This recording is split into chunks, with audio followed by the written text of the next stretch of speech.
Assalamualaikum warahmatullahi wabarakatuh. Perkenalkan, nama saya Sinta Nafira Balkis, saya dari kelas 12 MIA 5. Di sini saya ingin mempresentasikan hasil kerja saya mengenai materi pada bab 11 fisika, yaitu tentang keterbatasan energi dan dampaknya bagi kehidupan. Pada bab 11 ini, materi yang dibahas yaitu sumber energi dan penggunaannya dan juga solusi terhadap keterbatasan energi. Yang pertama, sumber energi dan penggunaannya. Sumber energi itu adalah sesuatu yang dapat menghasilkan energi, baik secara langsung maupun melalui proses konversi. Satu, jenis sumber energi berdasarkan kelestariannya. Berdasarkan kelestariannya, sumber energi diklasifikasikan menjadi dua macam, yaitu energi terbarukan dan energi tak terbarukan. Yang pertama yaitu sumber energi terbarukan.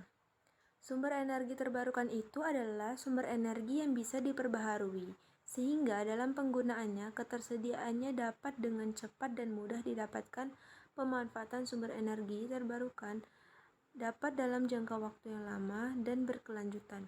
Bahkan sumber energi ini memiliki kelebihan tidak mencemari lingkungan.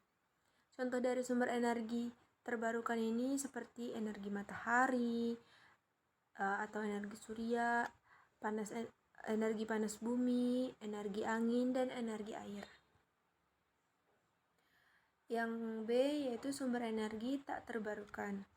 Sumber energi tak terbarukan adalah sumber energi dari sumber daya alam yang tidak dapat diperbaharui.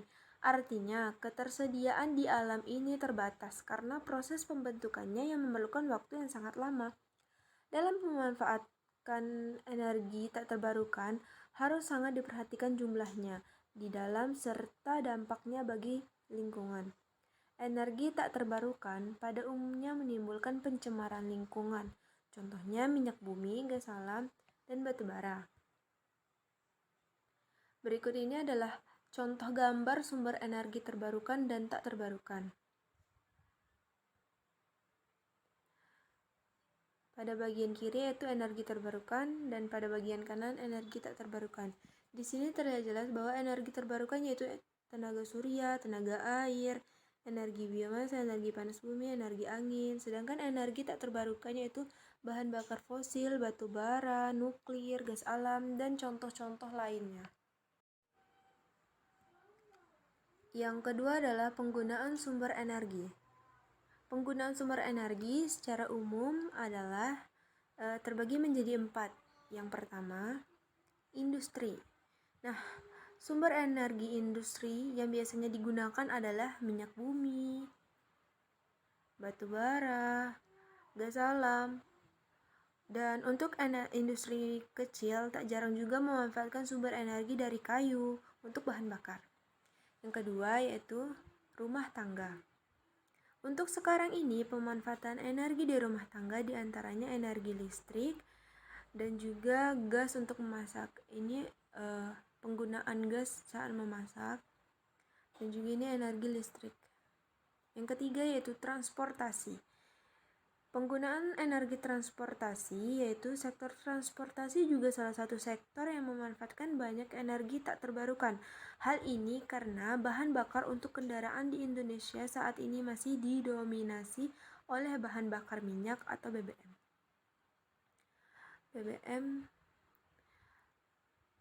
Penggunaan BBM untuk sektor transportasi juga menimbulkan beberapa masalah, yaitu menimbulkan pencemaran udara. Yang keempat yaitu komersial. Penggunaan energi untuk keperluan komersial yaitu penggunaan energi seperti sektor perhotelan, rumah sakit, ataupun rumah makan di antaranya listrik, LPG, BBM, dan gas bumi. Ini contoh gambarnya.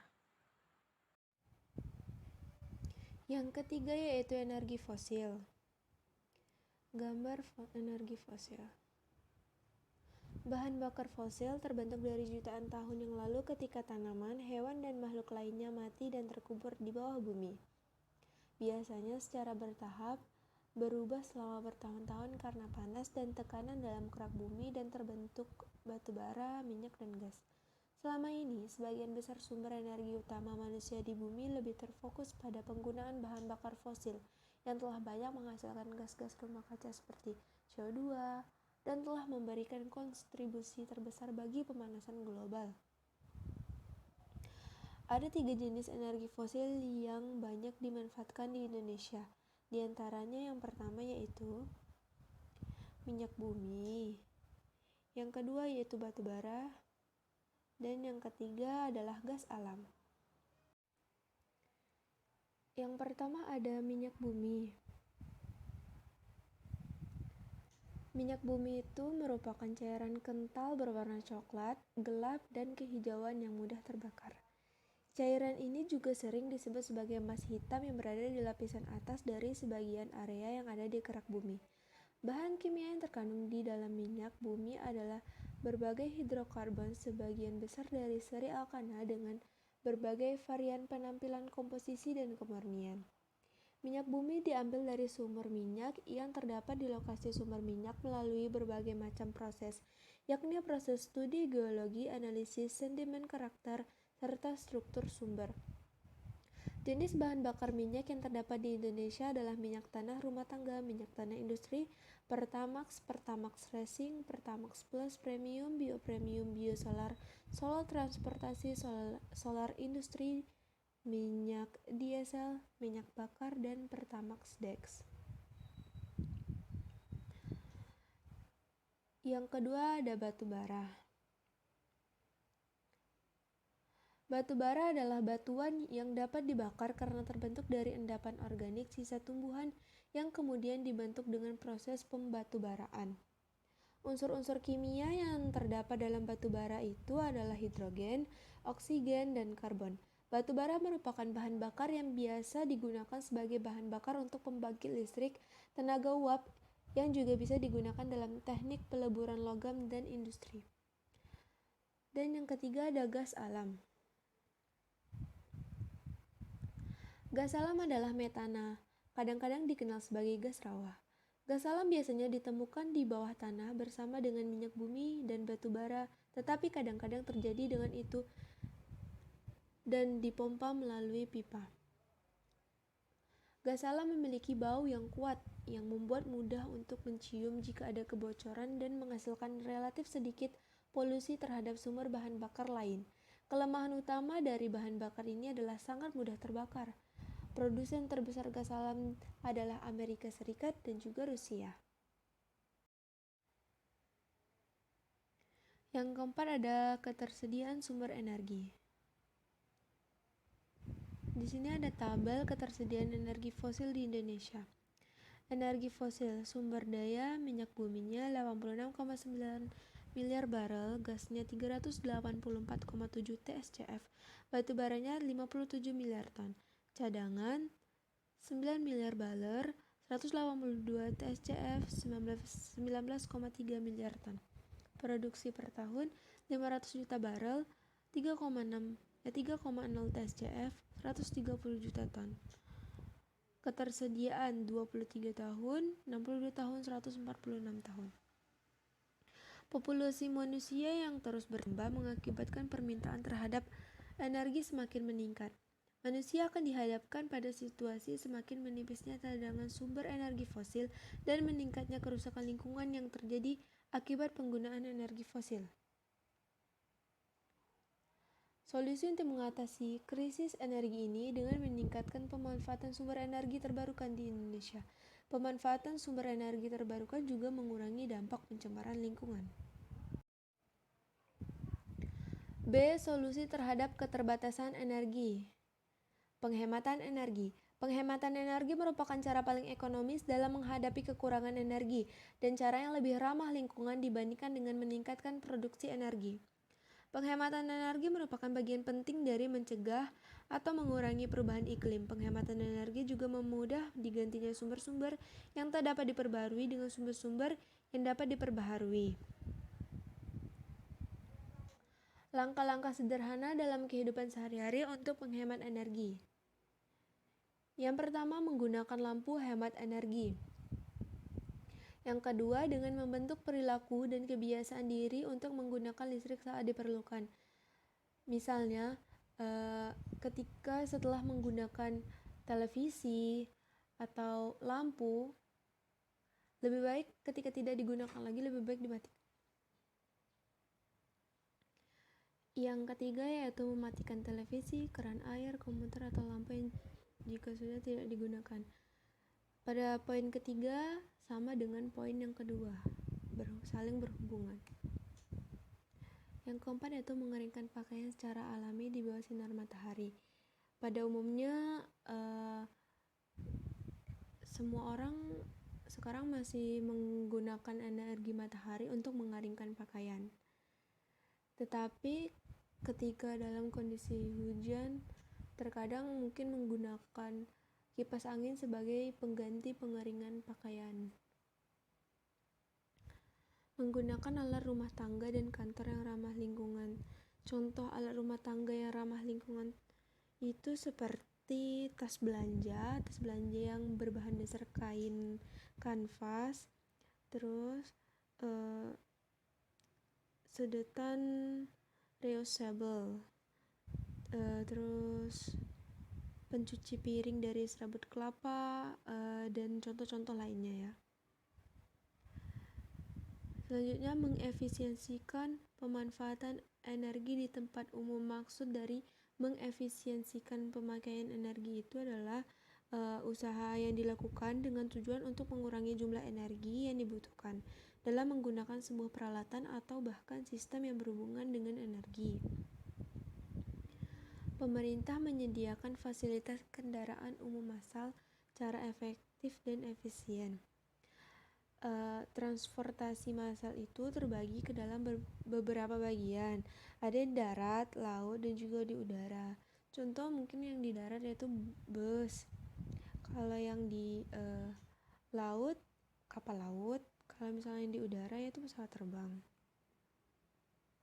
Pemerintah menyusun kebijakan penghargaan atau apresiasi positif atas segala upaya atau inovasi penghematan energi, menyosialisasikan kegiatan-kegiatan yang bersifat penghematan energi. Memakai jenis pakaian yang nyaman sesuai kondisi cuaca dan suhu udara sehingga mengurangi penggunaan energi untuk pendingin atau pemanas ruangan. Maksudnya di sini tuh ketika cuaca panas, ya gunakanlah pakaian yang tidak terlalu tebal. Tapi ketika cuaca dingin, bisa menggunakan pakaian yang tebal supaya tidak perlu lagi menggunakan penghangat ruangan. Atau ketika cuaca panas, kita gunakan pakaian yang tipis supaya tidak perlu menggunakan pendingin ruangan. Karena pakaian yang tipis itu lebih mudah angin masuk ke dalam tubuh.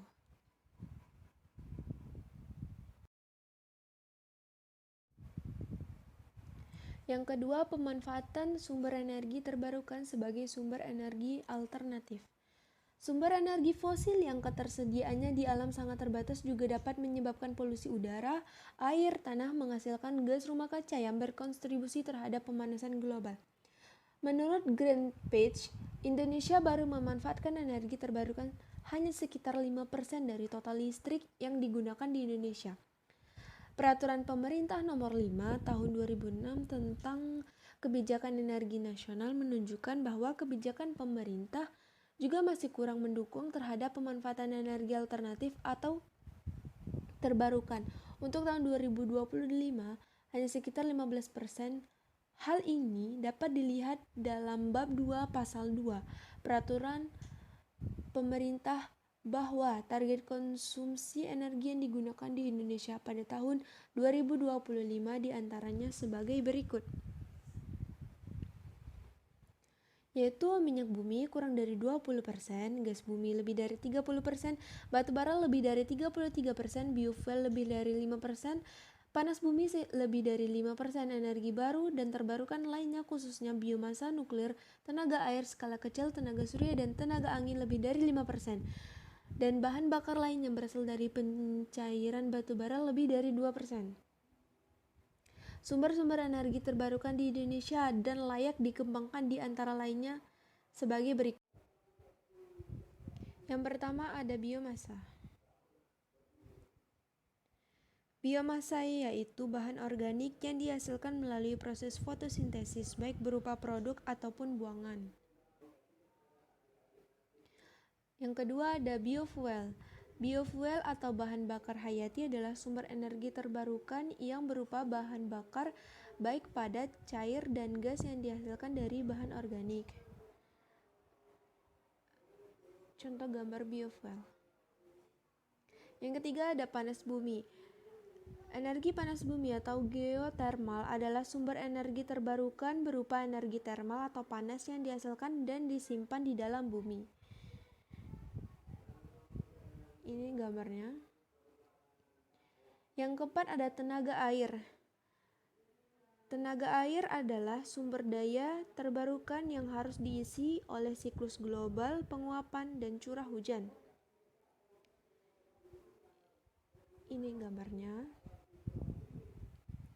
Ada tenaga angin. Tenaga angin adalah gerakan udara yang terjadi ketika naik udara hangat dan udara dingin. Energi angin telah digunakan selama berabad-abad untuk kapal layar, kincir angin, dan menggiling gandum. Contoh tenaga angin di sini yaitu kincir angin. Yang keenam ada tenaga nuklir. Tenaga nuklir yaitu proses reaksi nuklir kendali dapat menjadi sumber energi alternatif yang berpotensi sangat besar. Tetapi pendirian pembangkit listrik tenaga nuklir ini sering diprotes oleh masyarakat. Proses reaksi nuklir ini dikenal sebagai reaksi fisi yang menghasilkan panas untuk menguapkan air yang dapat digunakan untuk menggerakkan generator untuk menghasilkan listrik. Contoh tenaga nuklir.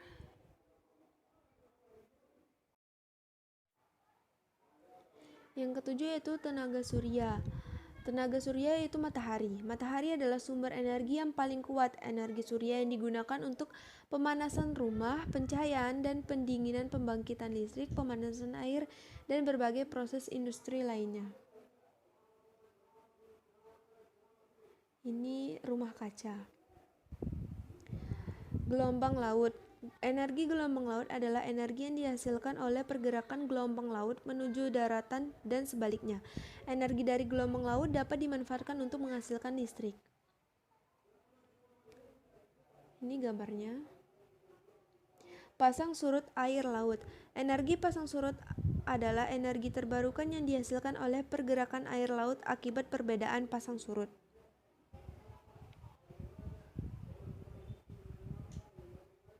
Hidrogen. Hidrogen memiliki potensi luar biasa sebagai sumber bahan bakar dan energi. Hidrogen adalah elemen paling umum di bumi. Air 2/3-nya adalah hidrogen, tetapi hidrogen di alam selalu ditemukan dalam kombinasi dengan unsur lain.